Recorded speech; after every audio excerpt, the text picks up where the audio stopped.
है। इस तरह की खबरें हमारे पास आ रही हैं और जो लेटेस्ट अपडेट है उसके मुताबिक ये जंग जीत ली गई है और अब से कुछ ही देर में जो श्रमिक है 41 श्रमिक हैं उनको बाहर निकाला जाएगा, क्योंकि मेडिकल टीम भी सिलक्यारा सुरंग में पहुंच चुकी है। उत्तराखंड के सिलक्यारा सुरंग में फंसे मजदूरों को बाहर निकालने का काम पूरा हो रहा है। 17वें दिन आई है अच्छी खबर।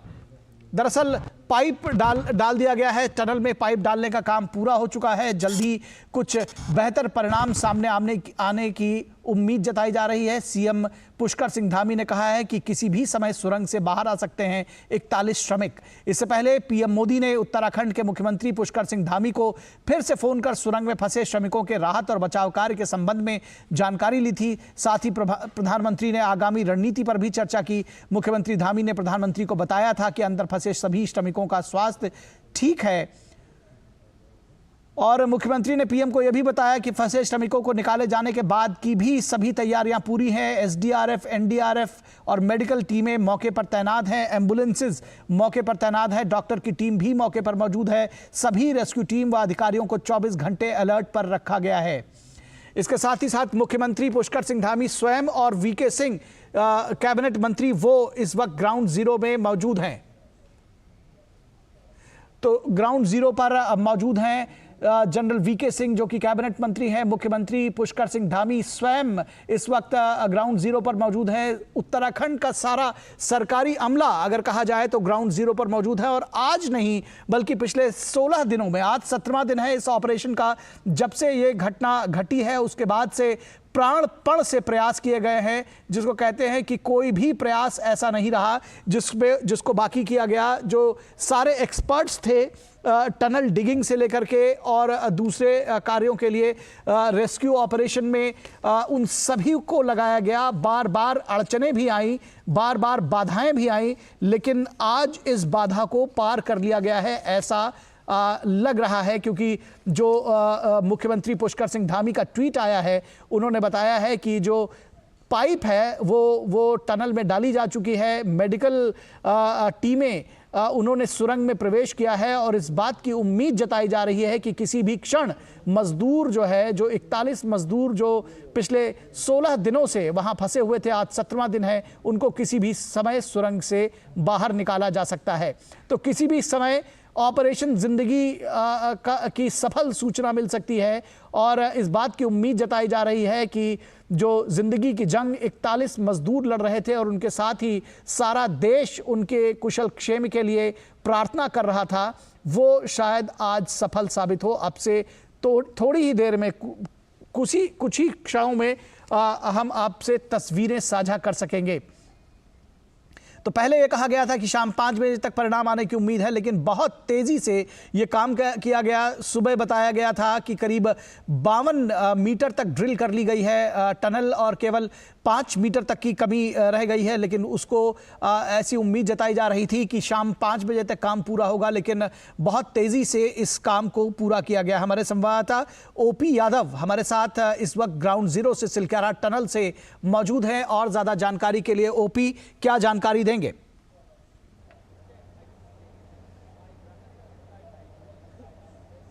जी, अभी जो श्रमवीर हैं जिनको हम कह सकते हैं बीते 17 दिन से टनल में फंसे हुए थे सिलक्यारा टनल में, उनके बचाव, आपदा राहत और प्रबंधन कार्य के लिए लगातार युद्ध स्तर पर कार्य जारी थे।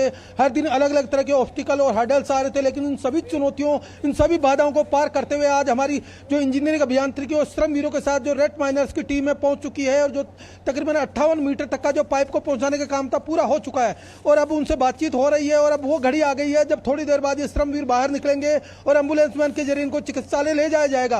तो निश्चित तौर पर न केवल अपनी पूरे देश और दुनिया की नजर इस ऑपरेशन पे कई दिनों से लगी हुई थी कि किस तरह इस ऑपरेशन को पूरा किया जाता है और किस तरह इन श्रमवीरों को सकुशल बाहर निकाला जाता है। तो यह ऑपरेशन आज पूरा होने की ओर अग्रसर हो चुका है। अंदर केंद्रीय मंत्री वीके सिंह, राज्य के मुख्यमंत्री जो पुष्कर सिंह धामी है, वो और तमाम तरह के जो एजेंसियों के लोग हैं जिनको अलग अलग जिम्मेदारी मिली हुई है कि रेस्क्यू ऑपरेशन के दौरान इन मजदूरों को बाहर निकालने के लिए किस व्यक्ति को क्या करना है।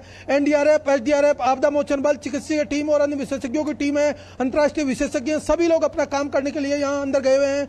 तो निश्चित तौर पर थोड़ी देर बाद जब ये मजदूर बाहर निकलेंगे तो देश और दुनिया को पता चलेगा कि भारत में किस तरह एक बड़े अंतर्राष्ट्रीय स्तर के आपदा और राहत से जुड़े कार्य को सफलतापूर्वक न केवल पूरा किया गया बल्कि इन मजदूरों को सकुशल बाहर भी निकाल लिया गया है। जी, निश्चित तौर पर इस बात का इंतज़ार बहुत बेसब्री से किया जा रहा है, जिसको कहते हैं कि दिल की धड़कनें तेज़ हैं कि हमारे 41 श्रमवीर कब बाहर आ सकेंगे। बहुत जल्द इस सभी को इंतज़ार है, पूरे देश को इंतज़ार है। ओपी, उन सभी 41 श्रमिकों के स्वास्थ्य के बारे में, उसके विषय में जानना चाहेंगे। क्या सभी लोग सकुशल हैं? कोई सूचना? जी, इन मजदूरों का स्वास्थ्य मनोवैज्ञानिक, चिकित्सकीय और शारीरिक स्तर पे पूरी तरह फिट है, क्योंकि बीते 16 दिन से जब से ये अंदर थे तब से लगातार इनके स्वास्थ्य के लिए न केवल चिकित्सकों की टीम उनसे संवाद कर रही थी, बल्कि आवश्यक जो चीजें इन तक पहुंचानी होती है, सामान्य स्तर की दवाइयां, नॉर्मल रहने के लिए अन्य चीजें होती है, बेसिक स्वास्थ्य के लिए, वो सब पहुंचाई गई थी। खाना पीने से लेकर इनके ऑक्सीजन सप्लाई, तमाम तरह की जो आपूर्ति सुनिश्चित करने का काम जिस जिम्मेदारी से कर रहे थे ये यहाँ के इंजीनियर और एक्सपर्ट, वो पूरा कर दिया गया था। इसी वजह से ये 16 दिन तक न केवल सकुशल रहे, बल्कि आज 17वें दिन उनके चेहरे की जो खुशी है, जब सुबह उनसे अपने परिजनों से बात की तो साफ तौर पर झलक रही थी कि हमें किसी तरह की कोई परेशानी नहीं है। और इसके साथ ही साथ दिन में 2 से 3 बार मनोचिकित्सक इनसे बात करते थे, स्वास्थ्य की जांच करते थे, उनको खाने में क्या चाहिए, उनको पीने में क्या चाहिए, उनकी क्या स्थिति है, उनकी क्या इच्छा है। हर इच्छा जो खाने पीने और स्वास्थ्य से संबंधित, हालचाल जानने से संबंधित, परिजनों से बात करने से संबंधित हर तरह की इच्छा पूरी की जाती थी। तो निश्चित तौर पर यह न केवल स्वस्थ बल्कि सेहतमंद है, बल्कि एक जो मानक होता है स्वास्थ्य का उसमें पूरे फिट है। लेकिन सबसे बड़ी चुनौती इस बात की है कि बीते 16 दिन से लगातार ये उस टनल में फंसे हुए थे, तो वहां का तापमान तकरीबन 23-24 डिग्री टेम्परेचर था और यहाँ बाहर का तापमान 7 से 8 डिग्री है। तो इसमें बहुत ही अंतर है और यही वजह है कि जब हम टनल तक पहुंच गए, लेकिन श्रमवीरों को बाहर निकालने से पहले उनको अभी थोड़ी देर के लिए एक सामान्य वातावरण में रखने के लिए अंदर कुछ बेड पहुंचा गए, जिन पे वो रेस्ट कर रहे हैं, बैठे हुए हैं। और जब वो नॉर्मल टेम्परेचर होगा, स्वास्थ्य की उनकी पूरी जांच होगी, paramedical staff, chief medical officer और अन्य तरह की चिकित्सीय जांच करने के बाद इनको बाहर निकाला जाएगा। और जो बाहर एम्बुलेंस खड़ी है, मैं अपने सहयोगी से कहूंगा जरा ये एम्बुलेंस का व्यू दिखाई। यहाँ पर बहुत बड़ी गहमा गहमी न केवल दिख रही है, बल्कि कई एम्बुलेंस यहाँ खड़ी हुई है, बहुत सारे पैरामेडिकल स्टाफ और बहुत सारे चिकित्सकों के अलावा एनडीआरएफ, एसडीआरएफ, राज्य पुलिस बल और आपदा मोचन बल के अलावा स्थानीय ग्रामीण भी बैठे हुए हैं। बहुत सारे लोग पूजा पाठ करते हैं लगातार, वो भी यहाँ बैठे हुए हैं। यहाँ से तकरीबन 200 मीटर दूर तमाम जो बाहरी लोग हैं उनका जमावड़ा लगा हुआ। तो आज ये दिन न केवल महत्वपूर्ण है, बल्कि इन श्रमवीरों के हिसाब से हम देखें, देश और दुनिया को दिखाने के हिसाब से देखें तो बहुत ही महत्वपूर्ण दिन है कि किस तरह एक टनल में फंसे हुए 41 मजदूरों को भारत सरकार, राज्य सरकार और तमाम केंद्र और अंतर्राष्ट्रीय स्तर की एजेंसियां रेस्क्यू करके सकुशल बाहर निकालती है। तो इससे न केवल पूरी दुनिया में एक मैसेज जाएगा, बल्कि भारतीय अभियांत्रिकी के साथ साथ भारत के जो कुशल मजदूर है, दक्ष मजदूर है, उनके हुनर, जिनको रेड माइनर्स बोला जाता है, उनकी लोहा भी पूरी दुनिया देखेगी। क्योंकि जब मशीनों के द्वारा हम काम कर रहे थे उसमें बाधा आ रही थी और बार बार अवरोध पैदा हो रहे थे। ऐसे में जो रेड माइनर्स है उनको बुलाया गया। ये वो रेड माइनर्स है जो उनके पास न कोई डिग्री है, न कोई डिप्लोमा, लेकिन उनके कार्य का अनुभव, उनके कुशलता का अनुभव इतना गहरा है कि वो कठिन से कठिन परिस्थितियों में काम करते हुए धीरे धीरे छोटे छोटे जो हथियार होते हैं, पारंपरिक हथियार जिनको कहते हैं कुदाली, लकड़ी, बर्ची, छेनी, हथौड़ी, इन्हीं से कुतरते तकरीबन 6 मीटर का रास्ता जो बहुत ही कठिन था उसको पार करके और उन मजदूरों तक पहुंच गए हैं। जी, ओपी, आपने बहुत विस्तार से इस बारे में जानकारी दी। जैसा कि हम बार बार कह रहे हैं कि इंतज़ार इस बात का है कि कब पहली झलक मिल सकेगी उन श्रमवीर भाइयों की जो 41 दिनों से वहाँ फंसे हुए थे। शायद जैसा कि आपने कहा उसमें थोड़ा समय इसलिए भी लगेगा क्योंकि जैसा कि आप बता रहे हैं कि बाहर का टेम्परेचर 7-8 डिग्री सेल्सियस है और अंदर का टेम्परेचर जहाँ सुरंग में वो लोग फंसे थे वो तकरीबन 30 डिग्री सेल्सियस है। पिछले 16 दिनों से वहाँ पर फंसे हुए थे, तो शायद इस वजह से भी अचानक उनको इस मौसम में एक्सपोज तुरंत ना किया जाए। बाकी जो मेडिकल टीमें हैं वो ज़रूर इस बात का ख्याल रखेंगी। आपसे समझना चाहेंगे पिछले 16 दिनों का हाल, क्योंकि जब से ये सुरंग में फंसे होने की और सुरंग के गिरने की खबर आई थी उसके बाद से लगातार कोशिशें की जा रही थी। कई बार ऐसा लग रहा था कि हम जीत के बेहद करीब हैं, लेकिन कोई ना कोई बाधा ज़रूर आ जा रही थी। किस तरह से ये पूरा ऑपरेशन चला, इसके बारे में जानकारी दीजिए।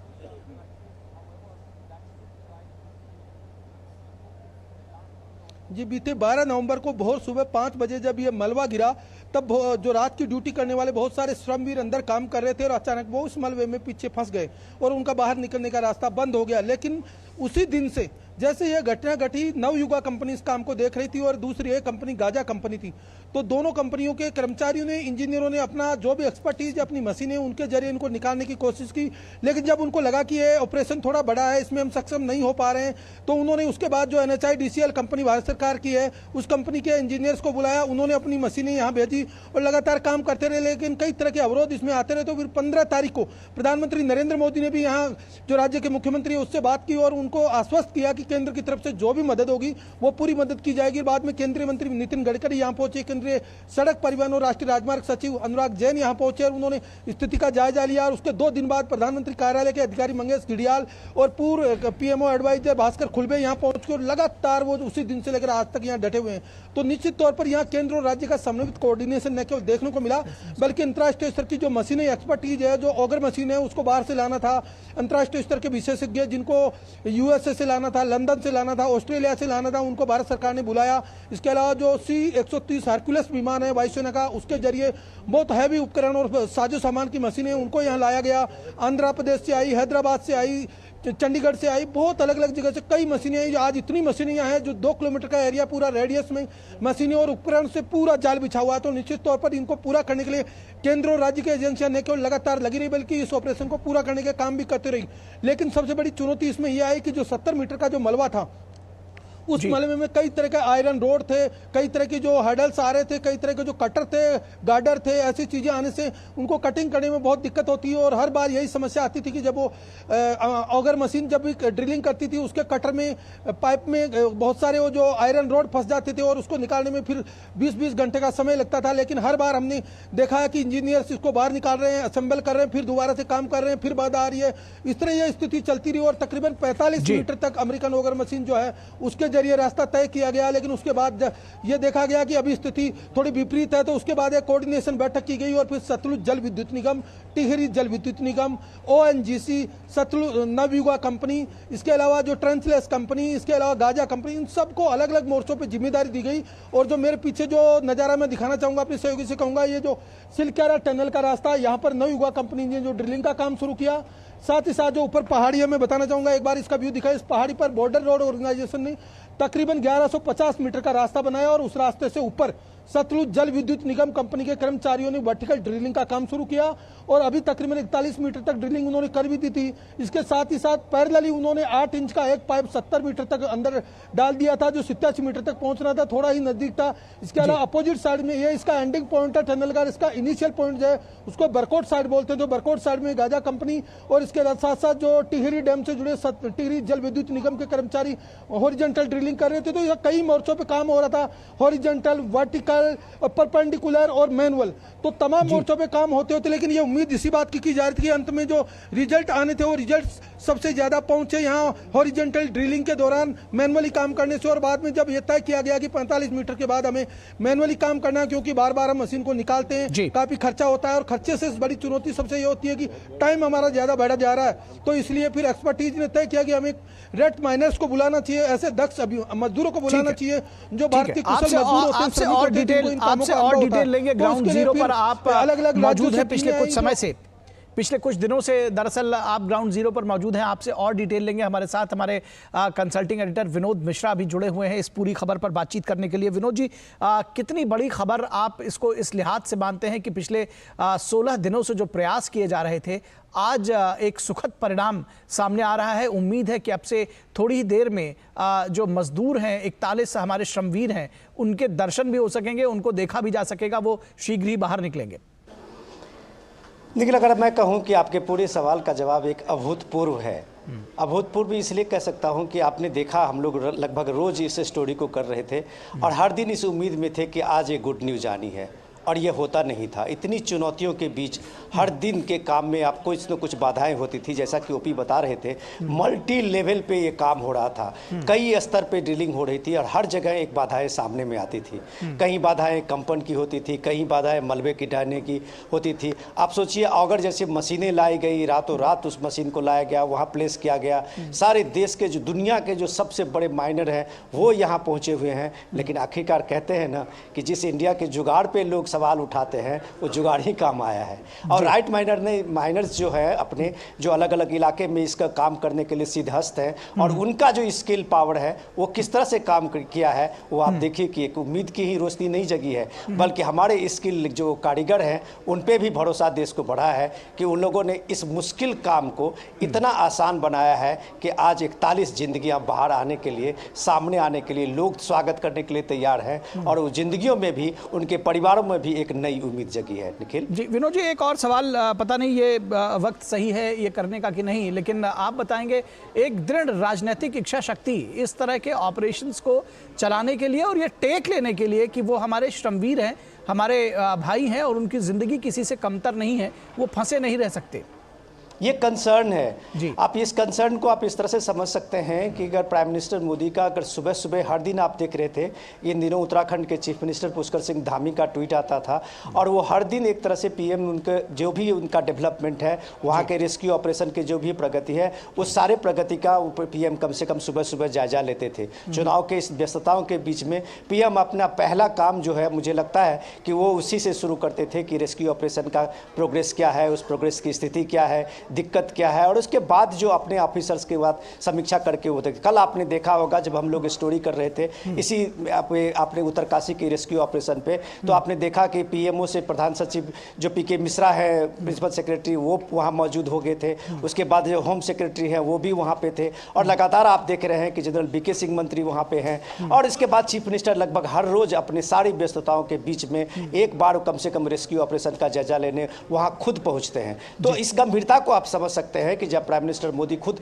इन चीज़ों को मॉनिटर करते हुए दिख रहे थे, तो जाहिर सी बात है कि पूरा अमला और पूरी व्यवस्था के साथ साथ दुनिया भर की जितनी एक्सपर्टीजें हैं माइनर को लेके, अब इस माइनिंग को लेके दुनिया भर में जितनी भी एक्सपर्टीज है वो आपको उत्तरकाशी के सरकार इस प्रोजेक्ट पे काम कर रही है अभी। लेकिन कहते हैं ना कि हर के नसीब में इस कामयाबी के पीछे जो सबसे बड़ा जो सूत्र है वो राइट माइनर्स ने, मैं बार बार उसका जिक्र करता हूँ कि वो तरकीब किस तरह से काम आया है कि वो एक सबसे बड़ा होप बना था। जो बात ऊपी अभी कह रहे थे कि किस तरह से जो मल्टी लेवल में जो शुरू हो रहा था, एक माइनिंग जो है वहाँ पे शुरू हो गया था एक तरह से पैरेलल, और वो लगभग बहुत करीब भी पहुँच गया था, लेकिन रात में उसको बंद किया गया जब उसे लगा कि ये रेट माइनिंग जो है वो बिल्कुल सक्सेस है और सही दिशा में आगे जा रही है। तो उसका मॉनिटरिंग करते हुए वहाँ पे जो आर्मी के वहाँ कमांडर लगे हुए हैं, उन लोगों ने उस बीच तथ्य को समझा कि ये सबसे बेस्ट अभी का तरीका है, और ये तरीका जो है अभी हमारे सामने भी एक कामयाबी के रूप में सामने में दिख रहा है। निखिल जी, निश्चित तौर पर कहा भी गया है कौन विघ्न ऐसा जग में टिक सके, वीर नर के मग में।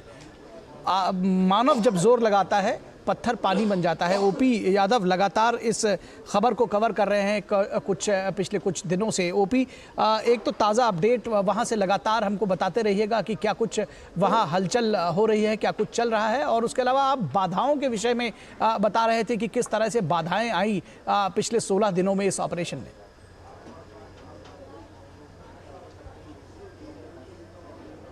जी बिल्कुल, अभी यहाँ पर पूरी तैयारियां की जा रही कि मजदूरों को कब बाहर निकाला जाएगा, इस श्रमवीरों को कब रेस्क्यू ऑपरेशन के जरिए बाहर निकालने के बाद इनको गंतव्य स्थल पर मेडिकल हॉस्पिटल पहुंचाया जाएगा, उसकी पूरी तैयारियां अंदर चल रही है। और जैसा मैंने आपसे जिक्र किया, आपने भी बताया कि जो तापमान में जो वेरिएशन है उसी की वजह से अब वहाँ देरी हो रही है। कुछ छोटी मोटी फॉर्मेलिटीज होती है जिनको पूरा करना होता है, चिकित्सीय जाँच के हिसाब से भी उनको देखना होता है कि वो फिट है या नहीं है, कितने दिन तक सर्वाइव किए हैं एक जगह पर, तो उनमें कोई शारीरिक मानसिक कोई दिक्कत तो नहीं। इन सभी चीज़ों के चलते थोड़ी वहाँ देरी हो रही है, लेकिन अब वो घड़ी खत्म हो चुकी है, वो इंतजार खत्म होने वाला है जिसका हमें देश और दुनिया को इंतजार था।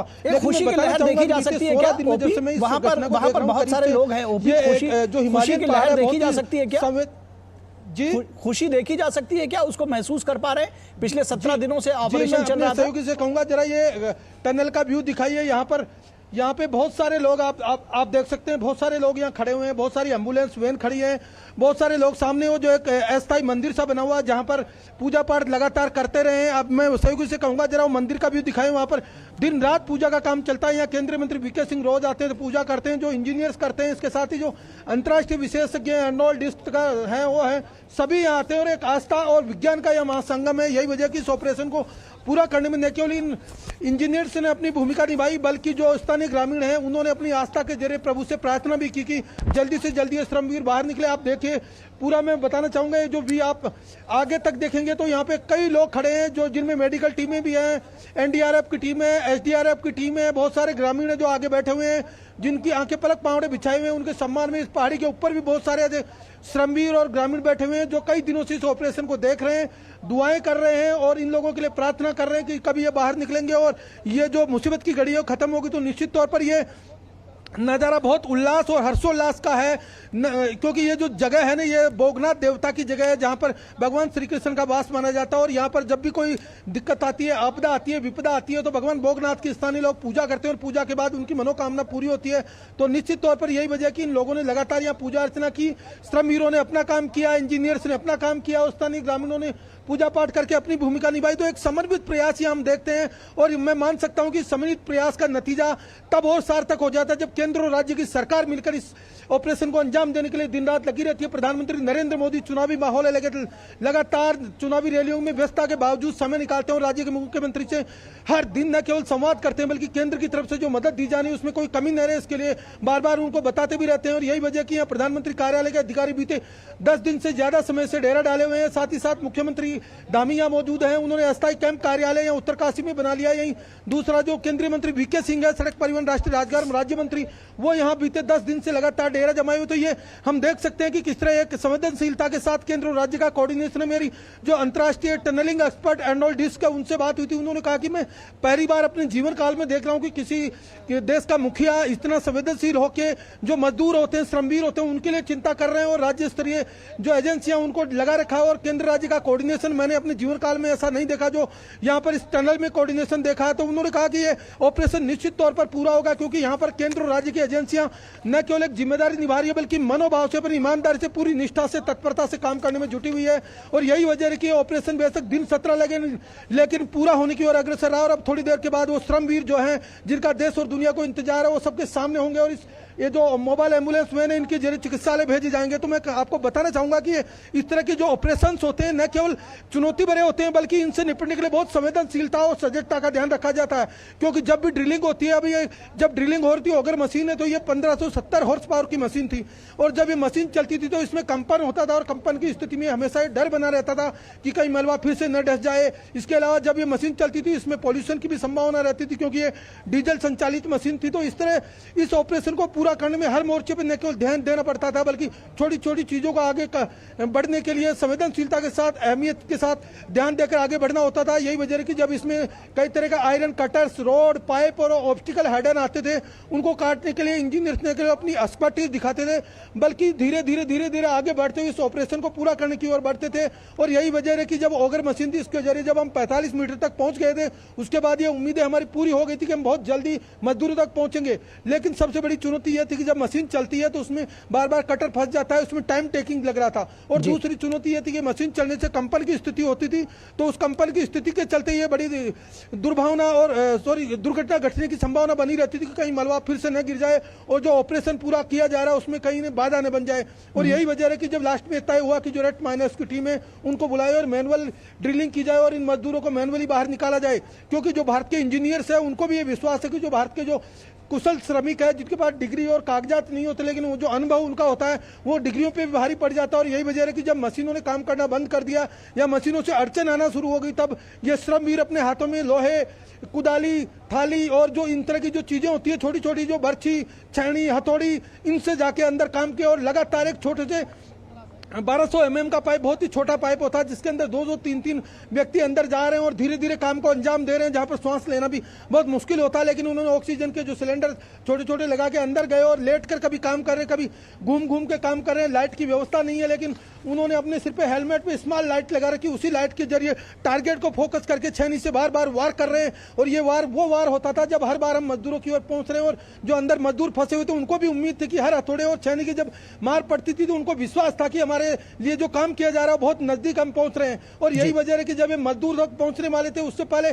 जब टनल से बातचीत मजदूरों से की जा रही थी उनका साफ कहना था कि हमें पूरी रात की पता चल रहा था कि हम उस मोड़ पे नजदीक पहुंच गए जहां पर हमारे इंजीनियर, हमारे श्रमिक कुशल, हमारे जो रेट माइनर से जो काम कर रहे हैं वो हमारी तरफ पहुंच रहे हैं, और यही वजह रहा कि जब मजदूरों तक वो पहुंचे तो न केवल उनकी आंखें देखने लायक थी बल्कि खुशी से उनके चेहरे में आंखों में आंसू गिर रहे थे, वो मजदूरों के, उन श्रमवीरों के जो बीते 16 दिन से टनल में फंसे हुए थे। लेकिन सबसे बड़ी बात यह रही, जब केंद्रीय मंत्री वीके सिंह उनसे मिलने गए तो उनका आत्मविश्वास, उनका जोश और जज्बा इतना मजबूत था कि कोई कह नहीं सकता कि वो मजदूर है जो 16 दिन तक टनल में फंसे रहे, और उसके बावजूद भी उनकी आंखें और उनका चेहरा खिला हुआ नजर आ रहा है। ओपी, मजदूरों का मनोबल कैसे बनाए रखा गया, इसके विषय में आपसे जानकारी लेंगे, लेकिन विनोद मिश्रा जी, आपने ओपी को बहुत विस्तार से सुना। उन्होंने कुछ तस्वीरें भी दिखाई जिसमें आपने देखा कि एक मंदिर जैसा स्ट्रक्चर खड़ा किया गया है वहां पर, और लगातार दिन रात पूजा हो रही है। ओपी ने शब्द इस्तेमाल किया कि आध्यात्म और विज्ञान एक साथ काम कर रहा था। स्टेट मशीनरी और जो सेंटर की मशीनरी है वो एक साथ काम कर रही थी। कैसे देखते हैं इन सारी चीजों को? निखिल, मैं तो ओपी को सुन रहा था और उसके इमोशंस को समझ रहा था जी, कि ओपी लगातार ओपी यादव हमारे अपने रिपोर्टर वहाँ पे ग्राउंड जीरो पे हैं और इतने दिनों से इस पूरे चीज़ों को, इस पूरे जो ऑपरेशन है उसको बहुत नज़दीक से समझ रहे हैं। आज उनके हर लफ्ज, हर शब्द को आप समझिए कि वो कितने उत्सुकता में और कितने मनोभाव से और कितना उनके अंदर में उल्लास है, जो उनके एक शब्द से आपको लग रहा होगा कि वो लग रहा है कि वो हमारे परिवार के कोई सदस्य हो। वो कोई मजदूर, ऐसे श्रमिक नहीं थे जो कहीं बिहार से हों या उत्तर प्रदेश से हों या देश के अलग अलग राज्य से, झारखंड से हों, अलग अलग राज्य के मजदूर हैं, सारे श्रमिक भाई हैं हमारे। लेकिन आज पूरा देश जो है उनको इसी प्रतीक्षा में, 145 करोड़ की आबादी हमारे देश में हर एक को इंतजार है कि वो कब ये सारे श्रमिक हमारे बाहर आएंगे और वो अपने परिवार से मिलेंगे।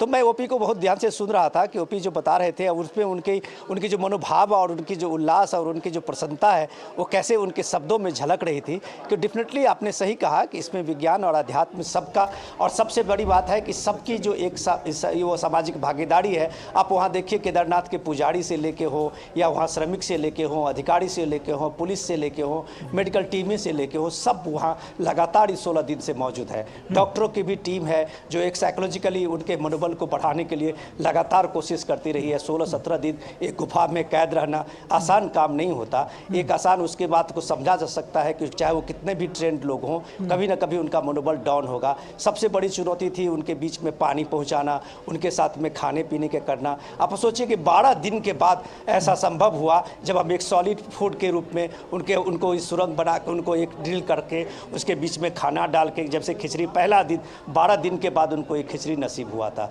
और इस तरह के आप ये देखिए, रोज़ कुछ न कुछ एक ब्रेक थ्रू लाने की कोशिश की गई, ये बताने की कोशिश की गई कि ये सारी चीज़ें उनके पहुँचने और उनको निकालने के लिए कोशिश हो रही है। और इन सारी कोशिशों का आप सोच सकते हैं कि वहाँ नेटवर्क को लाया गया ताकि वो अपने परिवार के साथ बात कर सके, उनको ये आश्वस्त कर सके कि मैं जिंदा हूँ और मेरे लिए काम करने वाला कोई है जो कह रहा है मैं हूँ ना।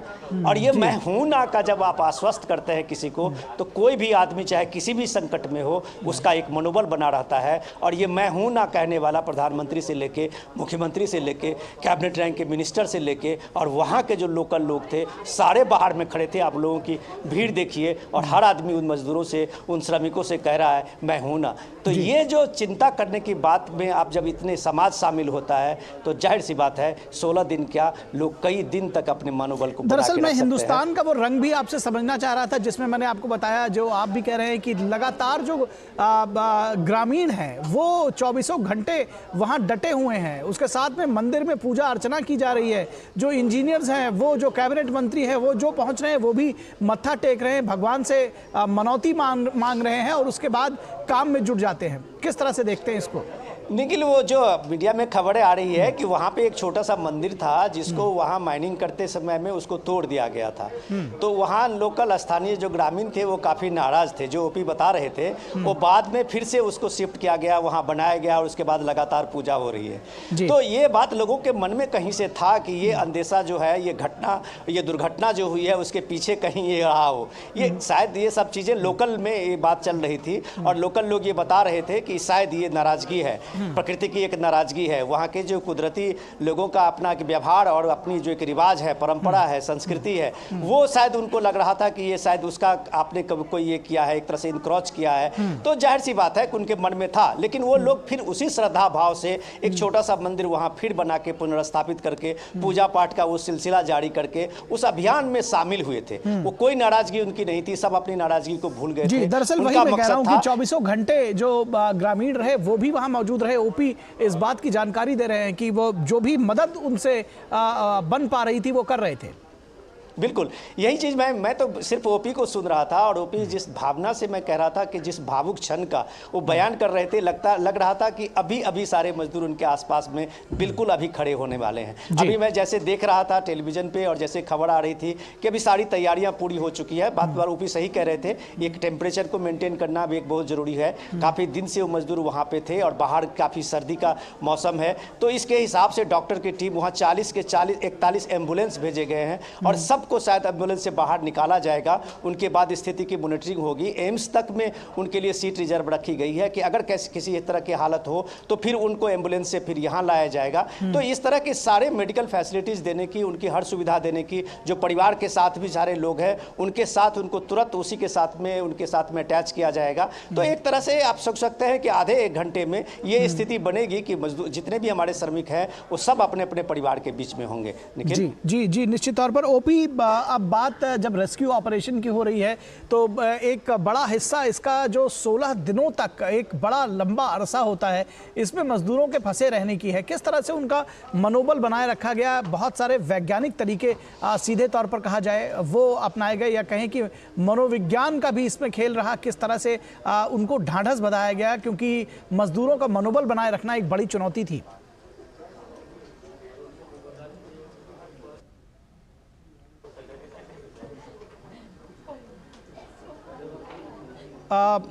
ओपी तक हमारी आवाज़ नहीं पहुंच रही है। हम ओपी के पास दोबारा जाएंगे। विनोद जी, मनोबल बनाए रखना एक बड़ी चुनौती थी जिसको न सिर्फ मनोवैज्ञानिक ढंग से डील किया गया बल्कि लगातार इस बात की कोशिश की गई कि किसी भी तरह से जो मजदूर अंदर हैं उनका मनोबल बना रहे, उनको ढांढस बंधा रहे कि उनके लिए काम हो रहा है। निश्चित रूप से आप ये कह सकते हैं कि सबसे बड़ा काम तो मनोबल ही किया है। आप इतने सारे स्किल्ड मजदूर हैं, सारे स्किल्ड लेबर हैं जो इस तरह के माइनिंग काम करते रहे हैं, वर्षों से करते रहे हैं। इन सारी दुर्घटना का उनका आभास है, लेकिन इसके बाद भी आप ये देखिए कि 16 दिन तक उनका एक जीवट देखिए, जीने की क्षमता देखिए और उनका साहस देखिए। अगर वो जिंदा है, अगर वो इस चीज़ के लिए अपने को अभी तक मेंटेन किए हुए हैं, अपने स्वास्थ्य के रूप में अपने बिल्कुल एकदम फिट बने हुए हैं जैसा कि खबर आ रही है, तो जाहिर सी बात कह सकता है कि इस मनोबल के बनाने में और उन सारी चीज़ों में वहाँ के सिस्टम ने भी एक तरह से काम किया है और सिस्टम ने उनके मनोबल को कभी भी डाउन नहीं होने दिया है। तो इसके पीछे ये भी कारण है कि लगातार उनका एक संपर्क है, कम्युनिकेशन जो है वो चाहे उनके परिवार के साथ हो, वहाँ के सिस्टम में अधिकारियों के साथ हो, वहाँ के उनके जो सुपरवाइजर हैं उनके साथ में हो, लगातार उनका संपर्क बना हुआ है। लगातार उनको जो एक बेसिक फूड्स की ज़रूरत होती है, जो आप एक कह सकते हैं कि वारलैंड में जिस तरह से एक आर्मी को एक भेजने का काम होता है और उसके बाद उसके मनोबल को मेंटेन करने के लिए वहाँ फौज के सारे कमांडर अपने अपने तरीके से ऑपरेशन करते हैं, वो सारा ऑपरेशन वहाँ हो रहा था। कई आर्मी के जो अधिकारी थे वो बहुत सारे लोग इस काम के लिए भी थे वहाँ पे कि उसका मनोबल कैसे, उसका मोरल जो है उसको कैसे मेंटेन किया जा सकता है और कैसे हाई रहेगा। उसमें आर्मी के कई डॉक्टर थे, आर्मी के कई जवान थे, कमांडर थे। तो एक तरह से ये सारी कोशिशें जो हो रही थी, जो आपने बात कही थी आध्यात्मिक के रूप से, विज्ञान से लेके, सामाजिकता से लेके, सामाजिक भागीदारी से लेके सारे चीज़ें और सारे प्रयास वहाँ होते दिख रहे थे और ये कामयाबी उसी का नतीजा है। निखिल जी जी निश्चित तौर पर जो अंदर जो मजदूरों से बातचीत करने की बात हुई, क्योंकि ये जो ऑपरेशन था विनोद जी आपने देखा कि वो बार बार किसी न किसी वजह से फेल कर जा रहा था। बावजूद उसके जो बाहर लोग काम कर रहे थे उनके मनोबल को भी बनाए रखना एक बड़ी चुनौती रही है और इसमें निश्चित तौर पर जो केंद्र सरकार है, जो राज्य सरकार है, उनका आपस में किस तरह से सारी चीज़ों को मैच करके एक साथ चलना, एक टीम वर्क बनाए रखना, ये भी एक बड़ी चुनौती थी। बिल्कुल चुनौती, आप इस बात को बिल्कुल आपने सही पूछा, सवाल किया है कि सबसे बड़ा सवाल कि देखिए हम लोग जो बाहर देख रहे हैं वो शायद इतने हताश थे कि लग नहीं रहा था कि कभी ये क्षण भी आएगा और ये इस तरह से हम लोग देखेंगे कि हम सारे के सारे हमारे 41 के 41 श्रमिक इस तरह से बाहर निकलते हुए दिख जाएंगे। लेकिन वो जो लोग वहाँ पे काम कर रहे थे उनका एक भरोसा था, उनका एक विश्वास था, उनको पता था कि जो टोपोग्राफी है उसका जो डायमेंशन है वहाँ के जो पहाड़ के स्ट्रक्चर है तो वो डेफिनेटली वो चैलेंजिंग है। वो जिस समय में उसकी माइनिंग हो रही थी वो शायद वो चैलेंज उस समय में बनी होगी, लेकिन वो वहाँ पे इस चीज़ को जानते थे कि अगर इसमें रेस्क्यू होगा तो उस ऑपरेशन का तरीका क्या है और उस तरीके को लेके उनके पास में कई तरह की मैपिंग हुई थी। लेकिन हर बार जो चुनौती यही थी कि आपने 10वें दिन भी देखा कि एक बड़ी हर्डल सामने में आई, 12वें दिन भी देखा आपने ऐसे ही हर्डल आए सामने कि वहाँ नज़दीक पहुँचते पहुँचते लगा कि वहाँ फिर पानी का कोई स्रोत मिल गया, लगा कि वो टनल अब फिर से मलबा वहाँ पे ढहना शुरू हो गया। जैसे अगर मशीन के बारे में बता रहे थे कि वो देखिए उसकी इतनी वाइब्रेशन थी कि वो भी पूरे पहाड़ को हिला रहा था। तो इस तरह की चीज़ें और पूरी सावधानी से एक तरह से कि आपको चैलेंज आपके सामने में था, जीवित से हमारे सारे श्रमिक बाहर आए, वो सबसे बड़ा टफ चैलेंज था कि सबसे ऑपरेशन का सबसे बड़ा जो चैलेंज सबके कार्य जितने भी स्किल्ड लेबर थे या माइनर थे या जो भी टनलर थे सबके सामने में सबसे बड़ी चैलेंज यही थी कि आपको जिंदा वो सारे 41 के 41 हमारे लेबर श्रमिक हैं उनको बाहर सुरक्षित और स्वस्थ रूप से निकालना है। और शायद इस चुनौती को सबने जीता है और सबकी एक बड़ी कामयाबी है। निश्चित और सबकी एक बड़ी कामयाबी है। विनोद मिश्रा जी आप हमारे साथ बने रहिए, ओपी यादव भी हमारे साथ बने रहे। हम रुकेंगे एक छोटे से ब्रेक के लिए और जल्द ही इस खबर पर वापस लौटते हैं। सिर्फ 4 दीवारों का मतलब घर नहीं होता, घर तो अपनों से बनता है, अपनों के सपनों से बनता है। हम तो बस आपका साथ निभाते हैं, आप ही तो हैं जो मकान को घर बनाते हैं। SBI होम लोन्स, मकान को घर बनाने के सफर में हमेशा आपका हमसफर।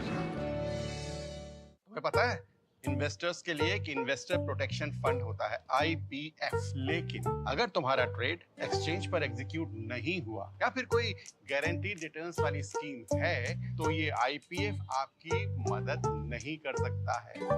और अगर आपका ब्रोकर ही डिफॉल्टर बन जाए तो फिर IPF आपको कॉम्पेंसेशन दिला सकता है। कहां से सीखा? NSE की साइट पर।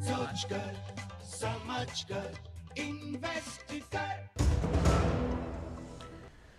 स्वागत है आपका ब्रेक के बाद और हम इस वक्त की सबसे बड़ी खबर पर लगातार बने हुए हैं। उत्तराखंड की सिलक्यारा सुरंग से बहुत जल्द अच्छी खबर सामने मिल सकती है, जब 41 मजदूरों को, जो हमारे श्रमवीर भाई हैं जो पिछले 16 दिनों से उस सुरंग में फंसे हुए थे, वो बाहर निकल सकेंगे। क्योंकि जो टनल है वो जिसको ड्रिल किया जा रहा था वो अंदर तक पहुंच चुकी है, मेडिकल टीमें अंदर पहुंच चुकी हैं और किसी भी क्षण 41 श्रमवीर भाई उस टनल से बाहर आ सकते हैं। लगातार पूरा देश उनके कुशल क्षेम के लिए प्रार्थना कर रहा था, पूरा देश उनके लिए प्रार्थना कर रहा था कि किसी भी तरह से ये सभी 41 लोग बाहर आ सकें। पिछले 16 दिनों से प्राणपण से प्रयास किए जा रहे थे। केंद्र और राज्य की सरकार मिलकर एक टीम भावना के साथ काम कर रही थी। तो लगातार बहुत सारे लोग पूरे देश में एक दीपक जला रहे थे इन श्रमिक भाइयों के लिए कि वो भी किसी तरह से जिंदगी की जंग जीत सकें। प्रधानमंत्री नरेंद्र मोदी ने भी कल अपने एक संबोधन में श्रमिकों के लिए प्रार्थना करने की अपील की थी और कहा था कि उनको बाहर निकालने के लिए कोई कोर कसर नहीं छोड़ी जाएगी। प्रधानमंत्री ने क्या कुछ कहा था, आइए आपको सुनवाते हैं एक बार। हमें अपनी प्रार्थना में उन श्रमिक भाइयों को भी स्थान देना है जो बीते करीब 2 सप्ताह से उत्तराखंड की एक टनल में फंसे हुए हैं। सरकार और तमाम एजेंसियां मिलकर उन्हें संकट से बाहर निकालने में कोई कोर कसर बाकी नहीं छोड़ रही है। लेकिन इस राहत और बचाव अभियान को हमें बहुत सतर्कता से ही पूरा करना है। इस अभियान में प्रकृति हमें लगातार चुनौतियां दे रही है, लेकिन हम डटे हुए हैं, 24 घंटे प्रयास कर रहे हैं। हमें प्रार्थना करनी है उन श्रमिकों के सकुशल निकलने के लिए और जल्द से जल्द निकलने के लिए हमें हिम्मत देनी है, हौसला देना है उन श्रमिकों के परिवार को कि पूरा देश आपके साथ है। देव दीपावली का हर दीप, कोटि दीपोत्सव का हर दीप उस टनल में फंसे श्रमिकों के जीवन में जल्द से जल्द प्रकाश लाए, हम सभी की यही प्रार्थना है।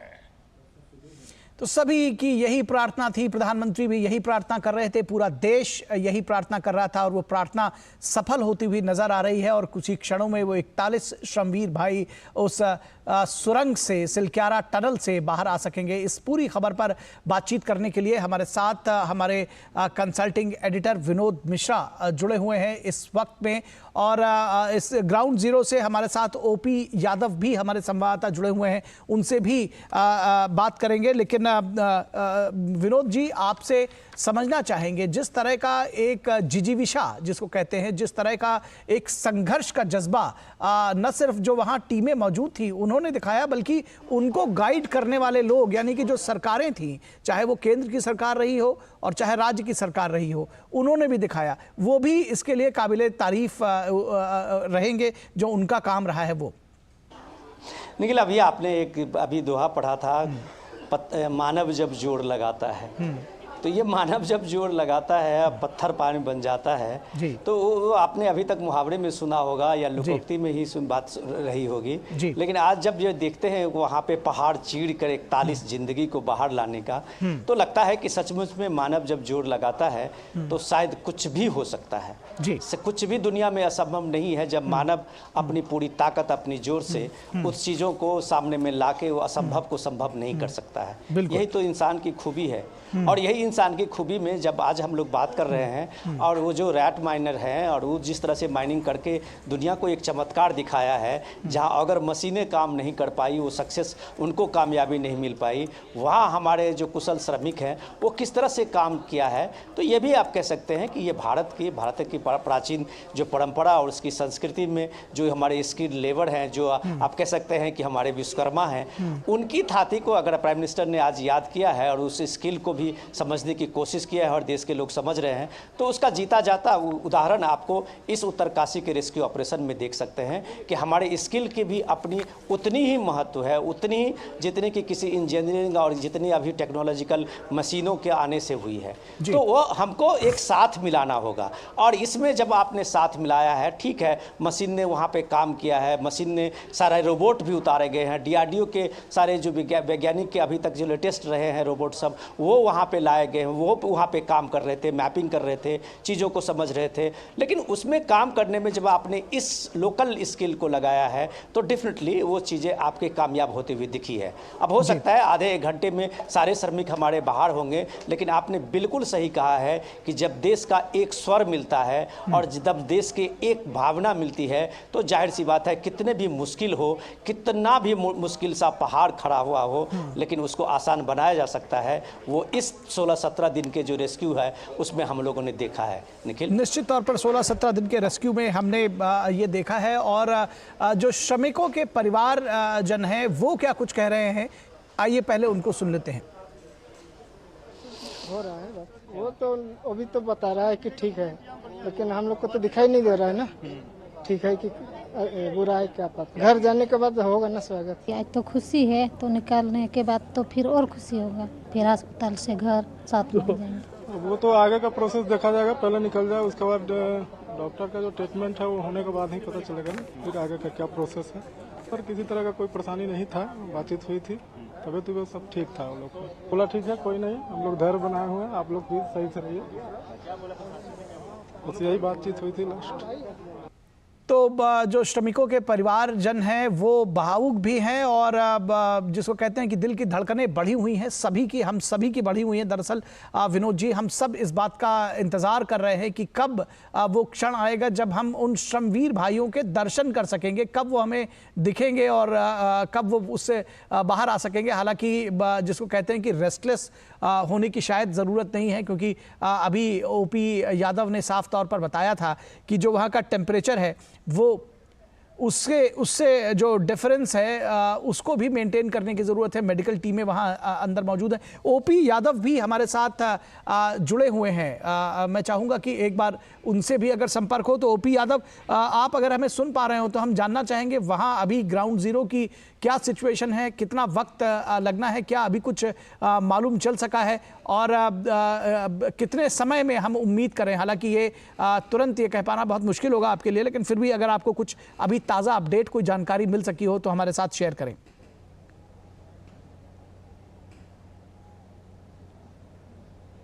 जी, अभी मजदूरों तक के जो केंद्रीय मंत्री वीके सिंह है, राज्य के मुख्यमंत्री पुष्कर सिंह धामी हैं और तमाम तरह की एजेंसियों से जुड़े जो लोग हैं, रेस्क्यू ऑपरेशन के जो अंतिम पड़ाव में जिनकी भूमिका होती है, वो सारे वहां पहुंचे हुए हैं।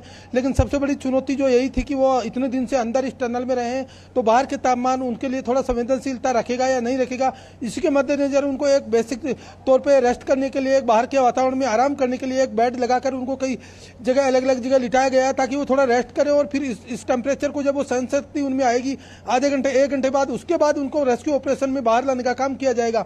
हालांकि जो सबसे बड़ी चुनौती थी टनल के जरिए उन तक पहुंचना, वो पूरी हो चुकी है। तो हमारे जो इंतजार था वो खत्म हो चुका। बस केवल बेसब्री है तो इस बात की है कि वो बाहर कब निकलेंगे। तो निश्चित तौर पर इसमें कुछ फॉर्मेलिटीज है, कुछ अन्य तरह की बाधाएं जो होती है वो तो सब दूर हो गई, लेकिन अब केवल मैनुअली हम उनसे बातचीत कर रहे हैं, उनसे संवाद कर रहे हैं, उनसे मनोचिकित्सा के स्तर पर उनकी जांच की जा रही है। और बहुत सारी जो ऑब्स्टिकल है, जो एक पैरामीटर के तौर पर जब भी कोई सुरंग में लगातार 10 दिन से ज्यादा रह जाता है, उस व्यक्ति को शारीरिक, मानसिक स्तर पे और मनोवैज्ञानिक स्तर पे जांच की जाती है। उसके बाद ही उसको उपयुक्त पाया जाता है, तब आगे की प्रक्रिया पूरी की जाती है। तो इसीलिए इनको वहां रोका गया है। साथ ही साथ अन्य तरह की जो फॉर्मेलिटीज है पूरी करनी होती है। कई तरह की कंपनियां इस काम में इन्वॉल्व थी, किस किस कंपनी की क्या भूमिका थी, किस व्यक्ति को क्या काम करना है, रेस्क्यू ऑपरेशन में कौन किस वक्त क्या काम करेगा, ड्रिलिंग के दौरान किसने क्या भूमिका निभाई, और जो अभी इसको टनलिंग के दौरान जो पाइप है उसको सैनिटाइज करने के लिए कौन काम करेंगे, स्ट्रेचर को कौन खींचेगा, जो रस्सी हैं उनको आगे बढ़ाने का काम कौन करेगा, उनके साथ कौन जाएगा। पहले ट्रायल के तौर पर अंदर की तरफ, दूसरी तरफ जो एनडीआरएफ और एसडीआरएफ के लोग गए हुए हैं वो व्यक्तिगत 1 बाय 1 उन्होंने संवाद किया और फिर उसके बाद इनको थोड़ा रेस्ट दिलाया गया है ताकि वो थोड़ा रिलैक्स मूड में रहे, उनको थोड़ा आत्मविश्वास बढ़े, उनका हौसला जो बुलंद है वो और ज्यादा मजबूत हो। और उसके बाद 1 बाय 1 उनको निकाला जाएगा और उनको जो ऑक्सीजन के सिलेंडर लगाना और एक प्रैक्टिकल ट्रायल होती है उसको पूरा करने का काम अभी चल रहा है, ताकि रेस्क्यू के दौरान, पाइप के दौरान किसी मजदूर को, कई मजदूरों की उम्र 50 से कम है तो कईयों की 50 से ज्यादा भी है, तो जो उम्रदराज व्यक्ति है, जो उम्रदराज श्रमिक है, कर्मवीर है, उनको कोई परेशानी न हो टनल में।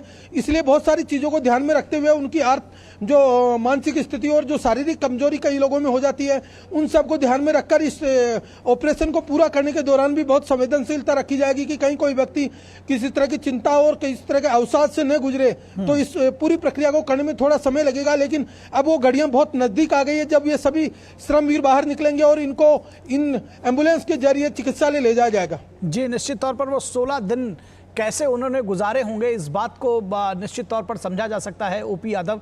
और हम बार बार कह रहे हैं कि मजदूरों का मनोबल कैसे बनाए रखा गया, कैसे उनके साथ संवाद किया गया, परिवारों के साथ संवाद कायम कराया गया। ये सारी जो कहानी है वो भी मैं चाहूँगा कि हमारे दर्शकों को आप विस्तार से जानकारी दें, क्योंकि उनके साथ संपर्क बनाए रखना, उनको ढांढस देना, ये एक बड़ी चुनौती थी।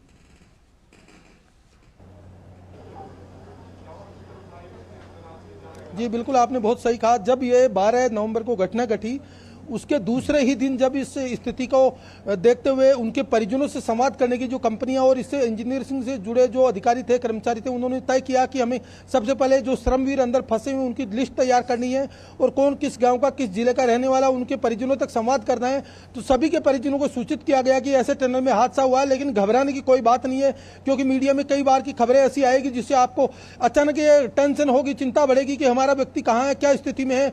तो इस वजह से इन सभी परिस्थितियों से उनको उबारने के लिए सबसे पहले उन्होंने उनके परिजनों तक संपर्क किया और उनको बताया कि वो मजदूर टनल में सुरक्षित हैं, बस केवल मलबा फंसने से अवरोध आ गया है, बाकी वो किसी भी तरह की कोई हडल में फंसे हुए नहीं है और जल्दी उनको रेस्क्यू किया जाएगा। उसके बाद जब धीरे धीरे इन श्रमिकों से संवाद का सिलसिला बना, 4 mm का पाइप था, उसके बाद 6 इंच का पाइप, 6 mm का पाइप इसमें डाला गया और वर्टिकली ड्रिलिंग के दौरान इनसे हर दिन संवाद होता रहा। इनकी फोटो वगैरह, वीडियो वगैरह, जो रोबोट सेंसिंग ऑटोमेटेड कैमरे हैं और जो अन्य तरह के जो उपकरण है उन तक भेजे गए, माइक्रोफोन के जरिए उनका संवाद बना रहा, वॉकी टॉकी से इनसे बातचीत करते रहे। फिर उसके बाद ऑप्टिकल फाइबर केबल उन तक पहुंचाया गया ताकि उनसे संवाद में किसी तरह की बाधा न हो। तो उसके बाद जब कुछ परिजन यहाँ आए तो उनको यहाँ प्रशासन ने न केवल रुकने की और ठहरने की व्यवस्था की, बल्कि उनके खाने पीने और कपड़े, जूते, चप्पल, हर तरह की सामग्री इनको दिलवा के एक व्यवस्थित वातावरण में इनको रखा और हर दिन इनको उनके परिजनों से, मजदूरों से बातचीत करवाने का एक सिलसिला बनाया गया ताकि वो मनोवैज्ञानिक स्तर पर न केवल उनके परिजन बल्कि जो अंदर फंसे हुए श्रमवीर है वो भी चिंता न करें।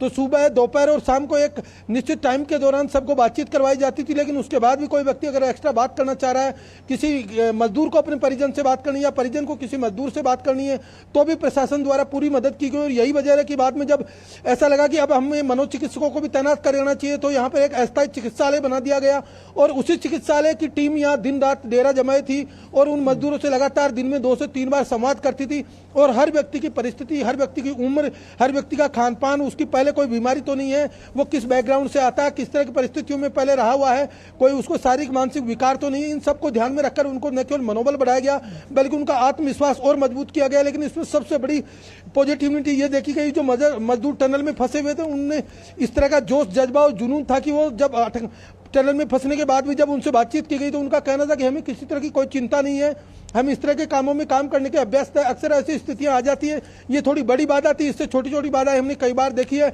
लेकिन हमें किसी तरह की कोई मानसिक स्तर पे ऐसी दिक्कत नहीं आएगी कि हम अंदर फंसे हैं। बस केवल हमें जो जरूरत की चीजें वो सरकार और संगठन और प्रशासन के जरिए लगातार मिल रही है, हमारे परिजनों से हमारी बातचीत हो रही है, तो हम बहुत उत्साहित है। बस केवल जल्दी बाहर निकले। और उन लोगों को मैं एक श्रमवीर का ये भी कहना था कि मैं अपने आप को इस तरह नहीं मानता कि मैं टनल में फंसा हुआ हूं, बल्कि मैं ये समझ सकता हूं कि मैं क्वारंटाइन हो गया हूं, बस एक तरह से अपने लोगों से मिल नहीं पा रहा हूं, बाकी किसी तरह की कोई दिक्कत मुझे नहीं है। और एक समय जब आएगा कि जब हम बाहर निकलेंगे और अपनों से मिल लेंगे तो निश्चित तौर पर इन लोगों के मुंह से जब इस तरह की बातें सुनते थे, मीडिया में जाती थी, तो जो बाहर खड़े हैं लोग वो भी भगवान से प्रार्थना करते थे कि ये मजदूर नहीं है, वो श्रमवीर है, वो कर्मवीर है जो देश के लिए काम करते हुए टनल में फंसे और उन्होंने अपने जोश, जज्बे और जुनून को न केवल बनाए रखा बल्कि उनके परिजनों को भी ढांढस बसाया कि आप चिंता न करें, हम अंदर हैं, सुरक्षित हैं और सेहतमंद। उसके बाद कई परिजनों के जो संवाद के दौरान हमारी लगातार बातचीत होती रहती थी। कल ओडिशा के मंत्री आए थे, उनका साफ तौर पर कहना था कि जिस तरह प्रधानमंत्री जी लगातार इन श्रमवीरों के परिजनों से बात कर रहे हैं, राज्य के मुख्यमंत्री से बात कर रहे हैं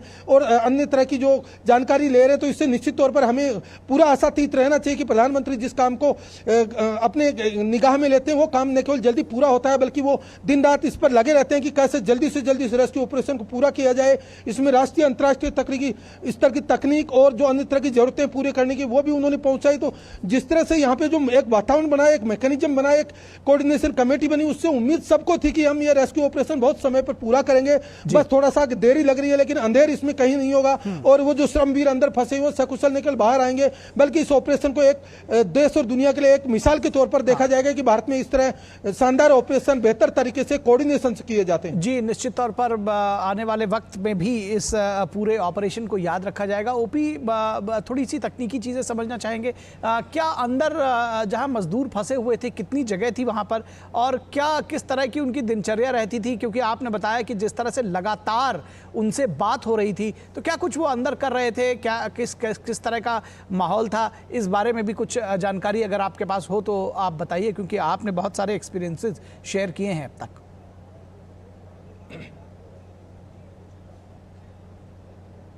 जी, ये टनल बीते 4.5 साल से बन रही थी और ये 4.5 किलोमीटर की है। मैं आपको बताना चाहूंगा, अभी हम जहां खड़े हैं ये गंगोत्री यमुनोत्री का मध्यस्थ इलाका है।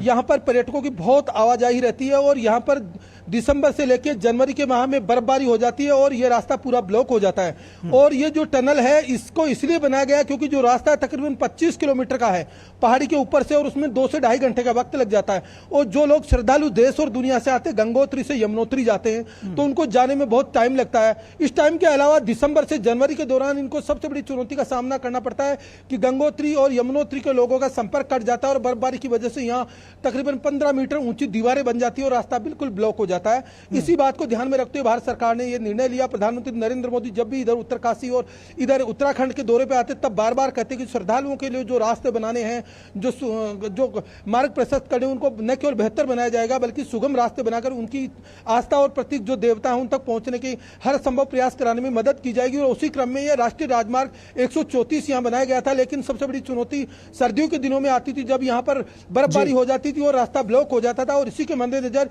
ये टनल बनाई गई, जिसका NHIDCL ने काम शुरू किया और उसमें दो कंपनियों, नवयुगा और दूसरी कंपनी है गाजा, इनको ये काम दिया। इसके काम देने के बाद जब ये मजदूर अंदर रहते थे, उनकी दैनिक चर्या बहुत ही सामान्य थी, क्योंकि 4.5 साल से ये काम कर रहे थे, ये अभ्यस्त थे, इनको किसी तरह की कोई दिक्कत नहीं। ठीक है, चलिए ओपी, बहुत शुक्रिया इस तमाम बातचीत के लिए। आप लगातार ग्राउंड जीरो पर बने हुए हैं, आप वहां बने रहिए, हम आपसे और भी अपडेट आगे के कार्यक्रमों में लेंगे। विनोद मिश्रा जी, आपसे चलते चलते आखिरी कमेंट चाहेंगे, बहुत संक्षेप में, क्योंकि कुछ ही सेकंड में मैं चाहूंगा कि आप उसको दें, 20-30 सेकंड में अगर आप कुछ कहना चाहते हैं इस पूरे ऑपरेशन को लेकर के। निखिल, बस एक ही का दुआ है और एक ही सबसे बड़ी बात यह है कि 17 दिन के लगातार जद्दोजहद के बाद हमने 41 जिंदगियां बचाई है। तो ये 17 दिन का हमारे लिए 17 दिन है, जो वहाँ पे सुरंग में थे फंसे हुए, उनके लिए 17 साल से कम नहीं होगा।